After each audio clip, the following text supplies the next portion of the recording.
Hi everyone, I'd like to show you what I did for my glaze firing number 3. First, I want to show you, this was from number 2 and I didn't have enough of the copper on there, so I thought I'll refire it, and it has pits all over it. So, and I know I thinned it down, so I think what I'm going to do is just try putting some clear over it and see what happens with that. And this right here I am so happy with. This is the last of the brown clay that I had from Trinity, and this is the really red and the spring green, and there's some small highlights of some yellow or the orange satin that's underneath from Coyote, and it showed up pretty good. I'm surprised, but I am really happy with this. It's a ring holder, a flower ring holder. So there's that, and of course the rest of it is pendants.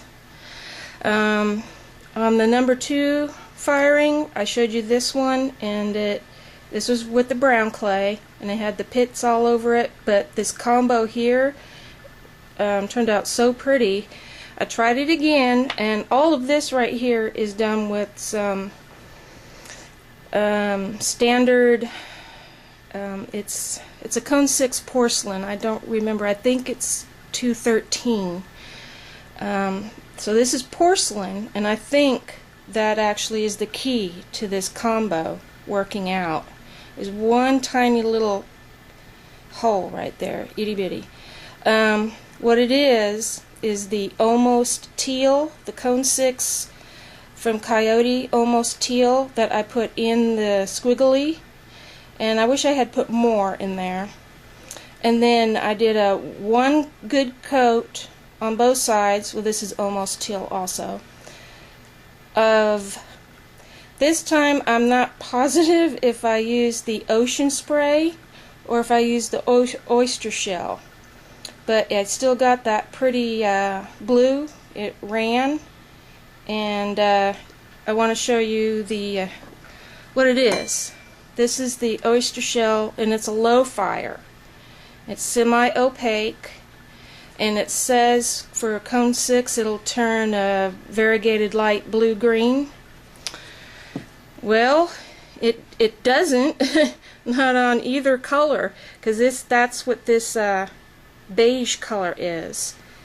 But where it went over the almost teal, it was really pretty. It kind of ran, and if it's real heavy when it runs and gets into a glob, it has even little pink hues in it. So I'm gonna actually make a bowl or a plate and try this again. Okay, on to the rest. This is the chung plum in the spring green again with my squiggly, and this one doesn't, you can't tell, but the inside was the coral satin from Coyote, and then the rest really red. Really happy with it, only just that you can't tell. I must have just put just a smidgen too much red over it, because I must not have waxed that one. And this one, I like how it turned out, and it's the chung plum for the squiggly, and I know I waxed it. And then the other is Blue Jeans by Georgie's, and it, wow, it turned out really smooth on the back. So, and I really like that. And this one is really red for the squiggly, and it's not almost teal, it's the oh goodness, cerulean satin from Coyote. It's Cerulean, and it's a greener shade I'll put them up next. This is Almost Teal from Coyote, and this is that other one I said of the satin, and you can tell this one's greener. So that's that one, and then I'll just go ahead and start with him. This is Almost Teal, and this is my other fishy stamp. And where he's light colored in the areas is I went ahead and took a chance and put a little dab of the 06 oyster shell on him. And that turned out okay. He's got highlights, but you can't tell, you know, what from. This one is the Blue Matte from Coyote, and I could have put it on a little bit thicker, or more coats, I should say, for a little bit more blue, but I really like how it turned out. The little brown highlights on here, I took my time and a liner brush and used the Ash Matte, and because I knew what it did on my test tile the first time, and it did what I wanted it to, so I like that. And this one's okay. It's kind of lumpy. The glaze didn't look lumpy when I put it on, so I'm not really sure. It's not pinholes, it's actually little lumps of the glaze. But this is the Turquoise Matte from Coyote, and it's okay. I'm going to have to just put more coats on. And this one turned out really good.